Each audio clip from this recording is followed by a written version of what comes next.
ये कहानी है एक ऐसे फ्रिज के बारे में जिसके अंदर एक छोटी सी दुनिया बसी हुई है। इस कहानी की शुरुआत में हम रॉब और गेल नाम के एक कपल को देखते हैं जो अभी अभी एक नए घर में शिफ्ट हो रहे हैं। वो लोग देखते हैं कि उनके मकान मालिक ने अपना पुराना फ्रिज यहीं छोड़ दिया है। ये दोनों घर के सामान को शिफ्ट करते करते बहुत थक गए होते हैं, इसलिए वाइन पीने का डिसाइड करते हैं। जब रॉब आइस लेने के लिए फ्रीजर का दरवाजा खोलता है तो वह देखता है कि पूरा फ्रीजर बर्फ के चट्टान की तरह जमा हुआ है। वो जोर लगाकर आइस ट्रे को बाहर निकालता है और दोनों लोग आइस क्यूब को वाइन में डालकर पीने लगते हैं। वाइन पीते समय रॉब को लगता है कि उसने आइस क्यूब में कुछ देखा था। वो जब उस आइस क्यूब को बाहर निकाल कर देखता है तो उन्हें आइस क्यूब में छोटा जानवर सा कुछ दिख रहा है। जब गेल मैग्नीफाइंग ग्लास से उस आइस क्यूब को देखती है तो उन्हें आइस क्यूब के अंदर एक छोटा मैमथ दिखाई देता है जिसके शरीर पर किसी ने भालों से हमला किया था। इस पर गेल कहती है कि फ्रिज में ऐसे ही और भी हो सकते हैं। वो जल्दी से फ्रिज को खोल देती है और सारी बर्फ को हटा देती है। तभी वो देखते हैं कि अंदर एक अलग ही दुनिया बसी हुई है जो हमारी दुनिया की तरह थी लेकिन छोटी थी, और इस दुनिया में समय बहुत जल्दी जल्दी गुजर रहा था। बाहर की दुनिया में 1 सेकंड बीतता तो अंदर कई हफ्ते गुजर जाते। रॉब और गेल ये देखकर बहुत हैरान थे। उनको यकीन ही नहीं हो रहा था कि ऐसा कैसे हो सकता है, क्योंकि उस फ्रिज के अंदर हमारी ही तरह दुनिया थी और छोटे छोटे इंसान भी थे, और ये इंसान इन दोनों को देख भी सकते थे। क्या पता उन लोगों को ये दोनों कोई बड़े दानव जैसे लग रहे हो या फिर कुछ और। इसके बाद ये उस फ्रिज को बंद कर देते हैं और उस मैमथ को जो उन्हें आइस क्यूब में मिला था उसे अपने गमले में दफना देते हैं। इसके कुछ समय बाद वो दोबारा फ्रिज को खोलते हैं तो वो देखते हैं कि वहाँ की दुनिया पहले के मुकाबले बहुत विकसित हो चुकी है। अंदर की दुनिया का समय बहुत तेजी से आगे बढ़ रहा था। ये लोग फ्रिज से कुछ मिनट ही दूर हुए थे। इतने में ही ये दुनिया मिडिल एज से इंडस्ट्रियल एज में पहुंच गई। वो देखते हैं कि कुछ ही मिनटों में वहाँ बड़ी बड़ी बिल्डिंग्स बनने लगी है। रॉब और गेल बात करते हैं कि इस दुनिया के लोग हमारे बारे में क्या सोचते होंगे, क्या ये हमें अपना भगवान मानते होंगे। इतने में ही उस दुनिया के 2 कंस्ट्रक्शन वर्कर को बात करते हुए देखते हैं। उसमें से एक कहता है कि इन दोनों को हमें घूरने के अलावा कोई काम नहीं है क्या। इस पर दूसरा वर्कर उसे कहता है, जो भी हो, मैं अब रोज रोज इस लड़की को देखकर बहुत बोर हो गया हूँ। ऐसा इसलिए हो रहा था क्योंकि अंदर के दुनिया के समय की स्पीड बाहर के दुनिया के मुकाबले कई गुना ज्यादा थी।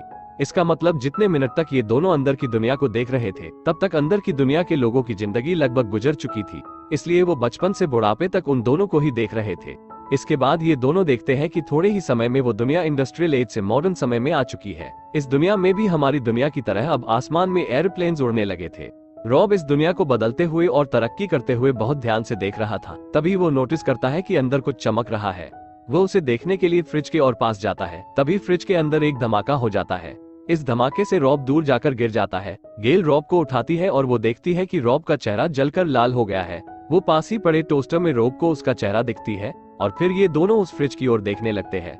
वो देखते हैं कि उनके फ्रिज में न्यूक्लियर वॉर चल रहा है और उस दुनिया के लोग मर रहे हैं। ये देखकर ये दोनों उदास हो जाते हैं। गेल फ्रिज को बंद कर देती है और कहती है कि इतनी जल्दी ये वार खत्म तो होगा नहीं, क्यों ना तब तक हम एक पिज्जा ऑर्डर कर लेते हैं। अब लगभग 1 घंटा बीत जाता है और अब उनका पिज्जा भी आ गया है। रॉब पिज्जा खाते खाते कहता है कि अब 1 घंटे से ऊपर हो गया है, शायद अब तक अंदर सब ठीक हो गया होगा। इस पर गेल कहती है, शायद हमें ये मान लेना चाहिए कि अंदर सब कुछ खत्म हो गया होगा। इसके बाद जब वो फ्रिज को खोलते हैं तो उनको अपनी आंखों पर यकीन ही नहीं होता। वो देखते हैं कि अंदर की दुनिया बच गई है और अब वो दुनिया बहुत ही एडवांस हो गई है और वहाँ पहले से भी बेहतर बिल्डिंग्स बनने लगी है। वे लोग इस नई दुनिया में फ्लाइंग कार जैसी फ्यूचरिस्टिक चीजों को देखते हैं। अब अंदर की दुनिया में पहले के मुकाबले जल्दी जल्दी बदलाव हो रहे थे। इसके बाद वो देखते हैं कि वो पूरी दुनिया अब एक पिरामिड की तरह बन गई है और इसके बाद वो पिरामिड एक पोर्टल की तरह दिखने लगता है और देखते ही देखते वो पोर्टल एक नीले एनर्जी बॉल में बदल जाता है और एक धमाके के साथ फट जाता है। इस धमाके के बाद उस बॉल की सभी एनर्जी नीले लाइट के रूप में बाहर निकलकर कमरे के चारों ओर ट्रेवल करने लगती है। मानो ऐसा लग रहा हो कि उस छोटी सी दुनिया के लोग किसी दूसरी दुनिया की तलाश में अंतरिक्ष की सैर पर निकले हो। आखिर में एनर्जी के सभी टुकड़े वापस से घूमकर फ्रिज के अंदर की नीली बॉल में आ जाते हैं और एक धमाके के साथ वो एनर्जी बॉल भी नष्ट हो जाती है। ये देखकर ऐसा लगता है कि उस दुनिया को किसी ब्लैक होल ने निगल लिया हो। इस बार अब फाइनली इस दुनिया का अंत हो चुका था। रॉब और गेल को भी यह देखकर यकीन हो जाता है कि यह दुनिया पूरी तरह से खत्म हो चुकी है। तो रॉब उस फ्रिज का केबल निकाल देता है और दोनों सोने चले जाते हैं। अगले दिन जब यह लोग दोबारा फ्रिज को खोलते हैं तो अंदर देखकर उन्हें अपनी आंखों पर यकीन ही नहीं होता, क्योंकि अंदर दोबारा से एक नई दुनिया बन गई थी और एक नई सृष्टि का निर्माण हो चुका था। और इस समय अंदर डायनासोर और आदिमानव का युग चल रहा था और डायनासोर आदिमानवों का शिकार कर रहे थे। अब उन्हें समझ में आ गया था कि इस फ्रिज में रोज सुबह एक नई दुनिया बनती है और रात तक पूरी दुनिया बनकर खत्म हो जाती है। इस तरह की एंडिंग के साथ यह कहानी भी खत्म हो जाती है।